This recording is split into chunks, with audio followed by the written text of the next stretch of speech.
Check out this clip of Crip SAG. In this clip, Crip SAG and an H00VER discuss Crippin' in the 1970s and the beginnings of a war that would last for decades. Because, when we first started Crippin', the first thing came out of our mouth was Crip here. We didn't say, West Side, we said Crip here, then we said East Side of Compton or West Side. You know what I'm saying?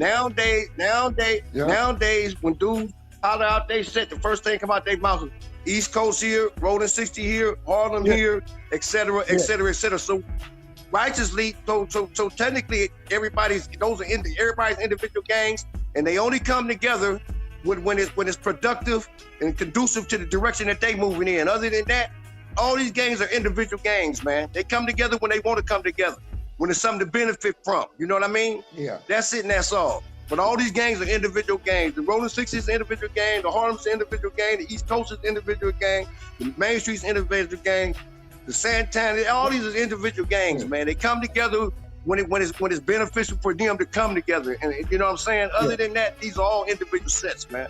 Yes, it is, cuz. That's the way I look at it. That's the dynamics and politics that I see, man, as far as the gang culture right now. That's what I see. That's what I meant about getting away from the brand. We wanted to join the Crips. These dudes want to join the 60s, the Hoovers, the Santanas, the Southside. They want to join that. They want to join the hood setting gang. We wanted to join the Crips, homie.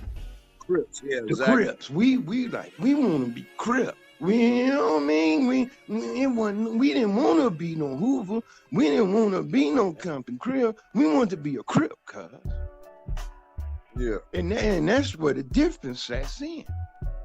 And these little dudes. And all that other stuff as far as different sets of shit. That shit came on later in the game, man. There it is, cuz. We was doing this before all this other shit came out. It was just West Side, East Side, Compton, Crips when we first started. It was the big three. All the other stuff came out. Really in 1973, that's when all the little different sets came out. The Hoovers came out in 73, the Raymonds came out in 73, the gang of sets came put names on their little cliques and shit in 1973. From 73 on, that's when all the little chapters and the tribalism and all that started seeping into the Crip thing, Yeah, cause the thing was, man, a lot of individuals had their own little groups. Yeah, they fell under Crip, but they didn't necessarily want to have a boss. Yeah, that's where Raymond sat in. So they didn't necessarily want to have a boss. They still wanted to have control of what they had before merging into the Crips. Like when I'm going to keep my leadership. So that's when Raymond said, okay, well, we'll do the hood setting gang thing. That's fine. Let's just keep everything in order. And it did. Yeah. It did last for about 6 to 7 years, and then it fell apart, homie. Shout out to Crip SAG. Make sure you guys follow him, subscribe to him on YouTube. I really enjoy listening to his stories.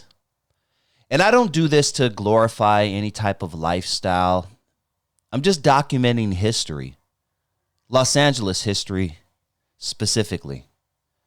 Sometimes I get messages or comments saying, why are you promoting this? This is taking out so many black men. And I get where you're coming from. The difference between my channel and most YouTube channels who cover the content that I cover, they glorify this shit, man. I'm not glorifying any of this.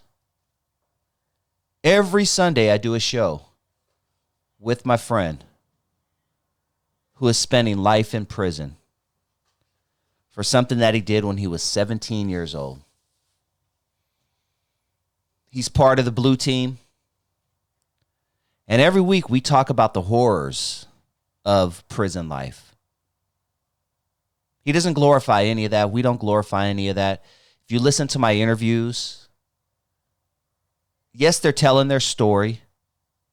They have to tell their story. But there ain't no glorifying in it. Listen to my interviews when you get a chance. And tell me if I'm glorifying anything.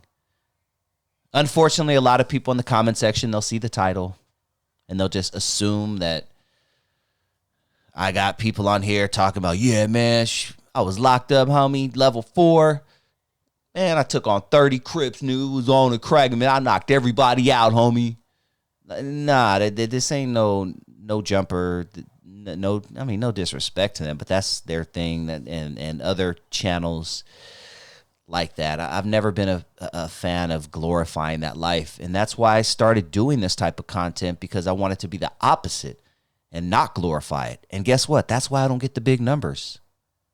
That's exactly why I don't get the big numbers, because the BS sells. The glorification of a certain lifestyle sells.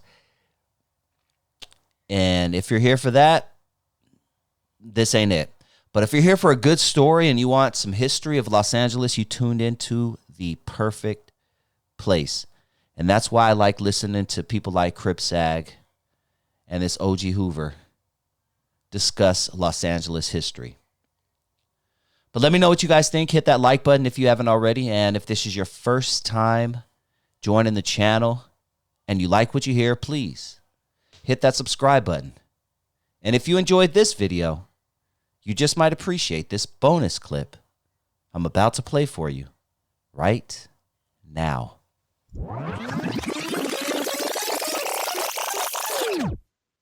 Tell everybody your name and where you're from. I am Bone. Acronym, it means the birth of never ending. Born and raised in Compton, California. Compton stand up one time. Your family had roots on the East Coast, right? Yes, sir. Explain that. So both sides of the family, mom and dad, were both born and raised in Pittsburgh, Pennsylvania. And actually, ironically, they met out here in Compton. And that's where I was conceived. Tell everyone where in Compton you grew up. So I grew up on the east side of Compton, off of Long Beach and Alondra. What schools in Compton did you attend? So actually, man, I didn't really attend Compton schools until I got to high school, junior high school, actually. So elementary, I was out here. I went to Ambler Elementary in Carson. Then I transferred and went to Prairie.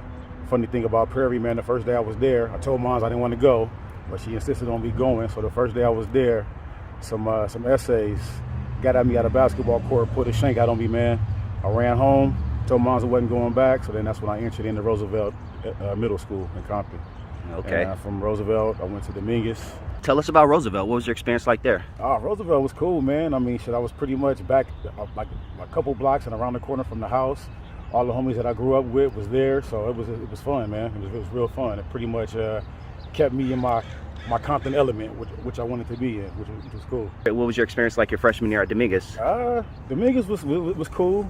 I had plans on being somewhere else, so I really didn't embrace it too much. But I knew I'm an athlete, and I wanted to play football and basketball, so I hopped on the squad. I was late, so I really didn't get no love. But shit, I just wanted to play. So, I mean, Dominguez was cool. I got into a fight at Dominguez, man. It taught me a lesson in life, bro. Like, if you're going to fight somebody, you do a better swing first.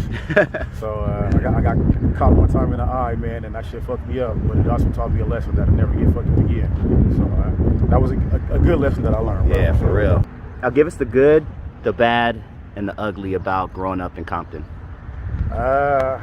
Shit, I'll give you the bad first. The bad, man, is that you never knew if you was gonna make it out of Compton. I mean, shoot, pretty much the life expectancy was 21 years old. You know what I'm saying? If you was lucky. So I don't really deem that as being good. The good parts, man, is that shit. It taught you a culture. It taught you a way of life, bro. Like, you from Compton, man, you don't back down to nothing. You ain't scared of nothing. I mean, cause shit, you are taking survival chances every day. You know what I'm saying? So I think that was it was great for me. You know what I'm saying? It helped me to become who I am. It molded me for sure. You know what I'm saying? So I think that was a good part. And the not so good part is that it's Compton, man. So you always gonna get the Compton stigma. Like, Compton is bad. Can't nothing good come out of Compton. But shit, greatness comes out of Compton, man, daily. You know what I'm saying? So I think that's my take on Compton.